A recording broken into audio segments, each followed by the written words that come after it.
How's everyone doing? So it is a super snowy day. You can kind of see it from the window outside and the background noise. It's almost like hail because it's like hitting down and you can hear every drop of it bounce off the windshield. And I had to blow like 2 or 3 inches of snow off my car today. But today's an exciting day because hopefully, if I don't crash my car or anything, in the evening I will be going to a marketing networking event hosted by the American Marketing Association at the Baltimore Ravens football locker. So as you might be able to tell, I'm not the biggest football fan, but I think it's an incredible experience. Not a lot of people get the chance to set foot in the players' football locker. And the best part is that there's going to be a speaker there by the name of forgot his name. There's going to be a VP of marketing for the Ravens there, and that's going to be very exciting.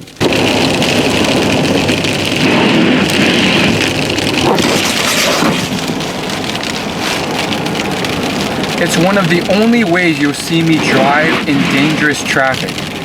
One of my pet peeves is driving dangerously because as a young person, it's probably the highest risk of ending your life, and men on the road of all ages have such a huge egos. They want to prove that they can cut you off or drive more aggressively or faster, so they'll do that. The VP of marketing, I looked him up on LinkedIn. Based off his work history, he worked his way up to the position from like a very low position working for the Ravens. Wow, I just slid a lot because the road is so icy. What I'm really doing is increasing my chances of progressing my life, my career, my experiences from 0% staying at home doing nothing to something. So here I am. The M&T Stadium is behind me. You can see it's all purple. And as you can see, there's like a few cars, but most of the parking lot's empty. The drive over took about 35 minutes. It was very slushy, but it wasn't as bad as I thought it'd be. I thought it'd be like a snowstorm and like I'd be like sliding across the road, which I've experienced before. The suit is underneath here once again, and I will now need to pull up my phone and read the directions on where exactly in the stadium I go. This is actually an opportunity. The less people that show up, and I think a lot of people are not going to show up today, as you can tell by the weather, the higher chance I have of like meeting the people who are required to be there, the keynote speaker, the VP of marketing, and that's really those are the opportunities I really go for, when just a little bit of inconvenience deters a lot of people, which gives me a higher chance of an opportunity happening. Now I'm going in here. Just a pro networking tip, you hear this a lot from other people, Gary Vaynerchuk, Lewis Howes, Keith Ferrazzi. You shouldn't really go in there trying to get something out of anyone or with an agenda to get something. You can have an agenda of, meeting people and spreading value to them, but you shouldn't go in there with an attitude of taking, because that repels people and they don't want to talk to you, and you don't form a relationship. So it's getting really cold out here. Let's go.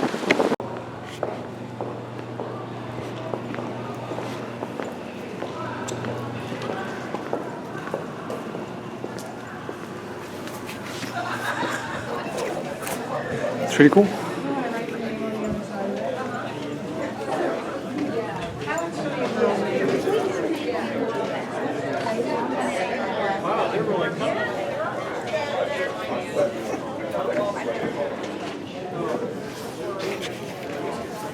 It's pretty cool. So I think actual pro players have stepped foot over the carpeting that I'm stepping foot over now. Those are the small things I really like. So this is a check-in, and yeah, we'll see what it's like inside. Okay, so I talked a little bit, and I wanted to capture this opportunity because it's actually pretty cool. And just look at these. I guess these are the lockers of the players. I don't know. I'm gonna walk around here. So this place is like all empty, but I mean, this is a cool opportunity. I gotta capture this, take some pictures. I mean, most of the fans aren't even allowed back here sometimes. In fact, I bet a real Super Bowl winner has stepped foot on the carpeting I'm stepping foot on now. I think that's pretty cool. I assume this is where they hang their stuff. It seems pretty empty now. It's just raven stools, wood, and a bunch of lockers here. And that's the whole place. Let me show you a wide pan of it. There's the floor.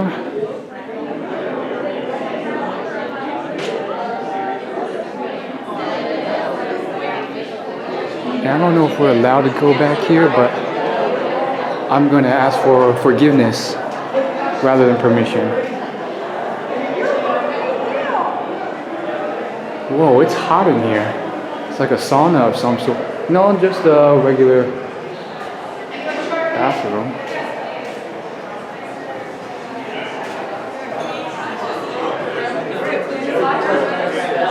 Oh, this is a sauna.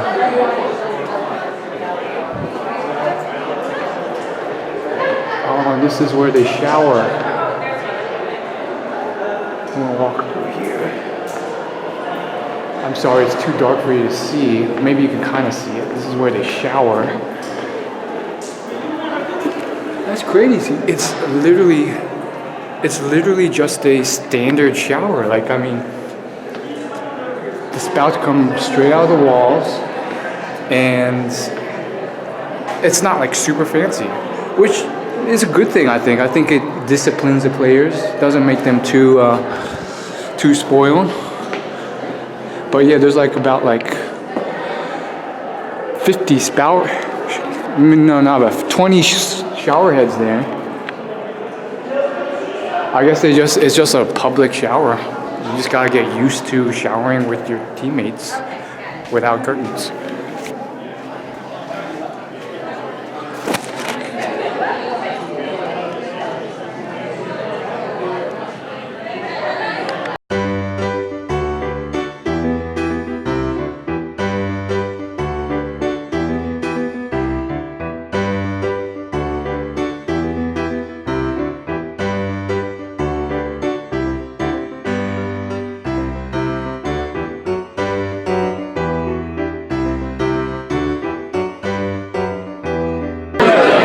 Hey guys, I'm talking to this man here, and I really like his message. He talks a lot about positivity and stuff like that.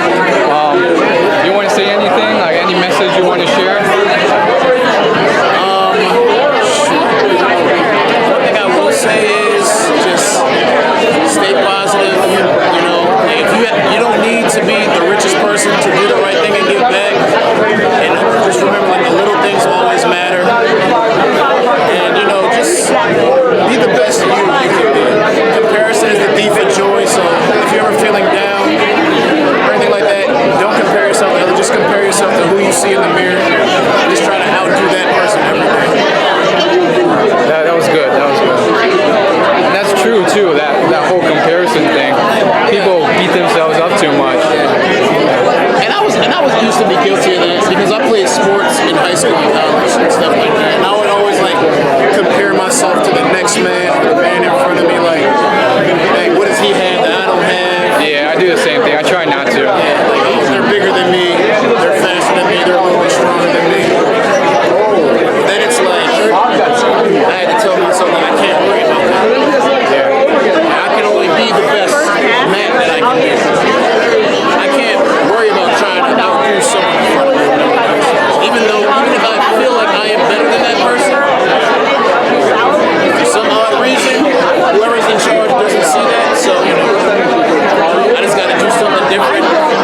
associated with us, a lot of stereotypes associated with us. So if you have a chance to like beat that stereotype and expose it, do it. Like if they say, oh, Asians can't do this, show them the opposite. Show them that they can. That's like people saying, oh, black men can't think, black men aren't good leaders, black men can't do this, and can't do that. Any opportunity I have to prove them wrong, I take it. I was always told there will always be somebody that wants everything you have. There will always be somebody that's willing to take everything away from you.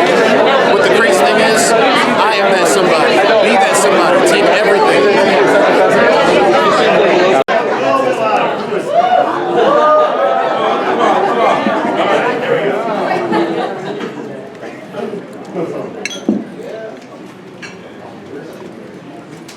Raise your hand if you're on social media.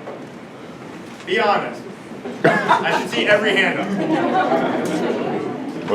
So tonight's probably an exciting night for you guys. You're in the Ravens locker room. We have an AMA and the PM event. And as marketers, we figured we'd keep it simple for you guys and be really clever. We have a hashtag AMA and the PM. Quick show of hands. How many Ravens fans are in the room? Okay, that's good. That's good. Are there any Steeler fans in the room? I promise I won't exile you to. Whoa, almost back in the class. I promise I won't exile you to the locker room. But are there any Steeler fans? Redskins? None? Eagles. Broncos. Eagles. Broncos. Patriots. Dallas. Packers. Okay. All right. Well, the Ravens still have the majority. So. Oh well. Yeah. I mean, yeah. I don't know. Anyway, moving on. But I'm excited to be in this room tonight with all of you. I'm looking forward to talking to more of you. I talked to a few people before this, and looking forward to talking to even more of you afterward. And please, I'm going to cover a lot this evening, but jump in if you have questions during. I definitely have allowed time at the end for questions, but if you guys want to know more as I cruise through some of this stuff, just stop me. I have a lot of videos in there, so if you're feeling a little sleepy, we have the yell at me, throw something at me, get me to stop and elaborate on something. I'm fine with that. So anyway, a quick overview: marketing at the Ravens, creative development and advertising, events and entertainment as you talk about engagement. So activations, our entertainment groups. We have fan development initiatives that I'll touch on here in a bit. Our Purple Club, our youth football initiatives, promotions, grassroots marketing. So these are some areas that don't fall under marketing. Our media team, which does include social media, that does not report directly to marketing, but we collaborate closely with all those groups, as you can imagine, on a day-to-day basis. So into our fan engagement overview, why is our brand important? So this is a look at us against a lot of our competitors in the professional sports world. We're in a fortunate spot. The NFL is #1, despite all of the bad publicity, all the attack on football, whatever you want to call it. We're #1 across the board in professional sports. The NFL is still king of the hill. There are certainly some trends out there that we're not satisfied with, but we're top of mind 11 out of 12 months of the year, which is great. We have a core demographic that we're marketing a product to. We want everybody to be a Ravens fan, no matter what your demographic is, no matter where you live, no matter what you do. So what we try to do is we try to create that deeper engagement, as I mentioned before, about to rise above the wins and losses.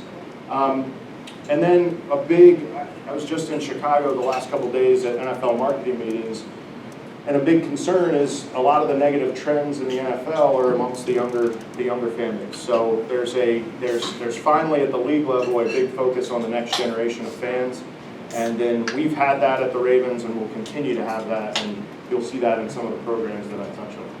So from an engagement, fan development, how do we grow our fan base? So these are the general stages of fan development that we pay attention to: playing the game. And then that can be in any form, not necessarily just playing with pads on the field. Play Madden, fantasy football, whatever the case may be. Now legalized in some areas, play through gaming sites, casinos, the whole 9 yards, which is a big topic in the NFL. Attending, watching, following, and then engagement opportunities beyond game day. And the two in our marketing department that we focus on the most, because we think they're the most impactful, are those opportunities to engage with our fans on and it's a really fun night because it's not like an autograph session or anything like that. It's more of a one-on-one time where you can just ask our players, kind of humanize them a little bit, which is really good for us. But so we try to reach different segments of that fan base year in and year out with our Purple Club. And then some more information about, female fans lead several activities, including, just fandom. The female fans drive family activities a lot. So, and we found that more and more over the years. And then kind of transitioning into game day, 25% of the fans say they watch football at the stadium compared to 40% who say they would like to. That's a good number for us. So, we had a small dip in PSL renewals this year, season ticket renewals this year. So we see the gap of there's a gap in fans who would like to come to the stadium. So that gives us a nice market to go out to reach those new fans and fill those tickets that weren't renewed. So transitioning into game day, keeping this place full is one of our main priorities. So we want to have the best game day experience there is in professional sports. It's been that way since the Models owned the team. Since they came here, they knew we needed to do things different and go above and beyond because we're Baltimore between Philly and DC and Pittsburgh out to the west. And so these were some of our differentiators from day one. So keeping this stadium full drives everything. So we have millions of fans and only 71,000 that can be here with us every Sunday.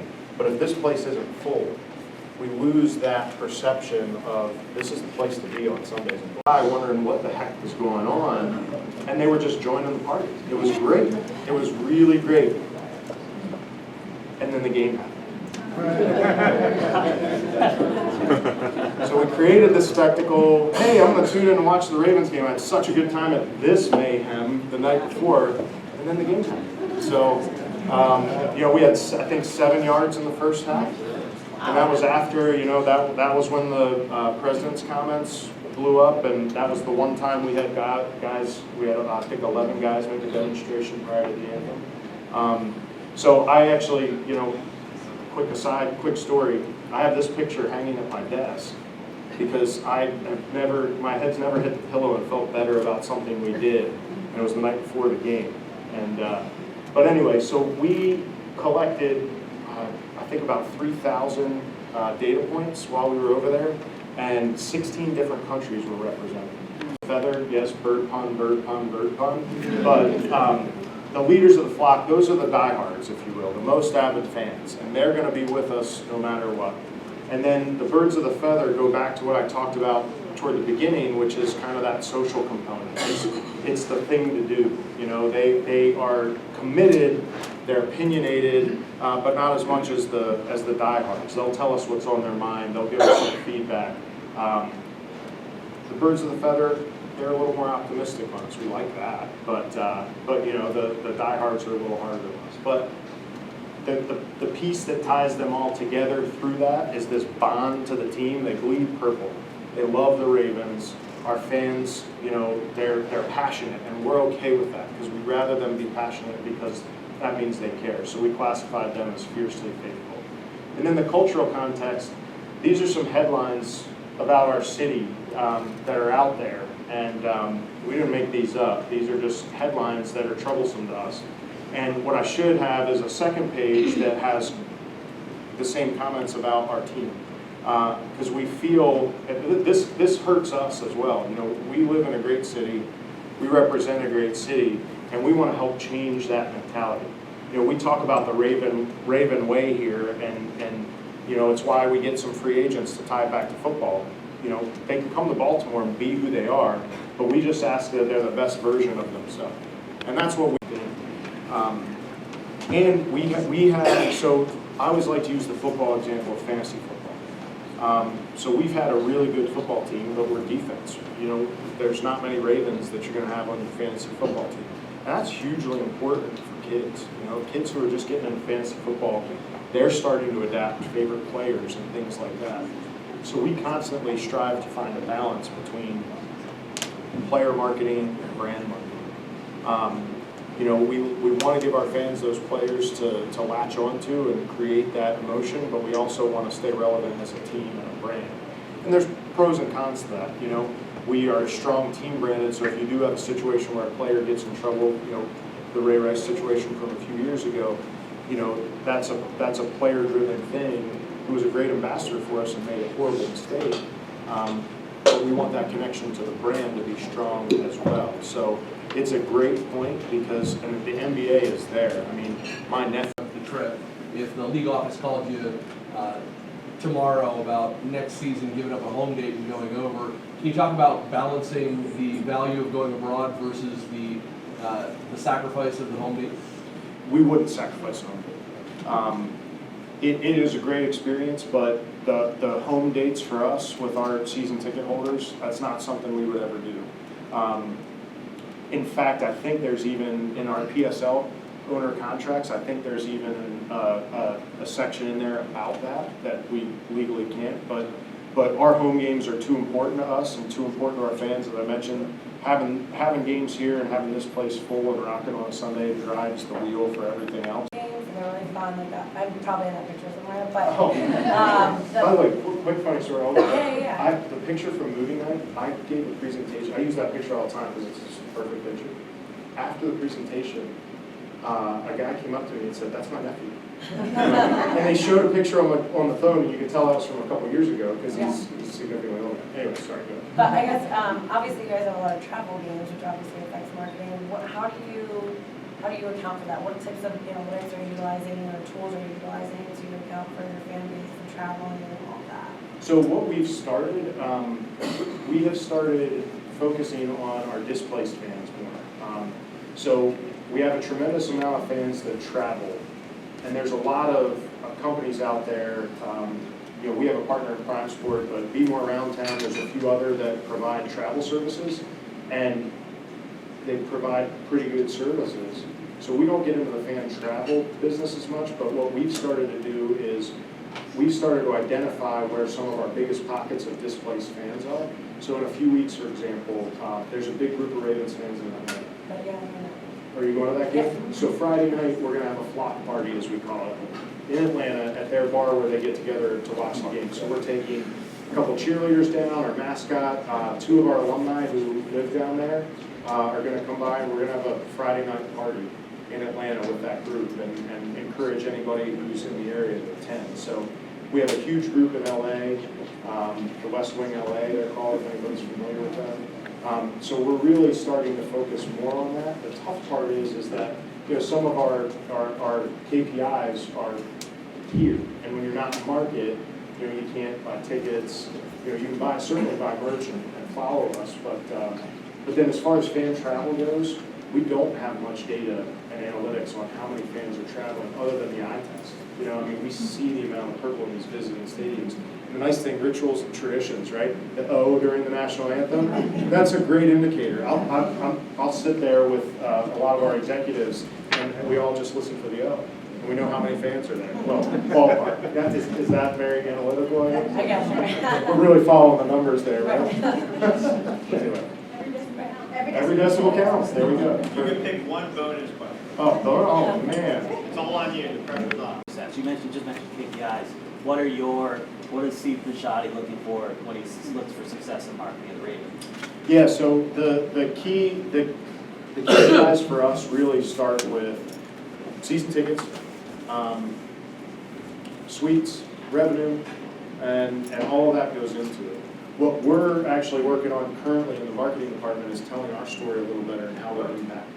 Some are obvious, but I mean, I'd love to commiserate with everybody in here, is how we show our success with a lot of things. Certainly we can show for an event how many people attend an event, but what we're trying to show is we're trying to weight fan values, lifetime values. So with these kids that we're providing these experiences, what's that value to the organization now?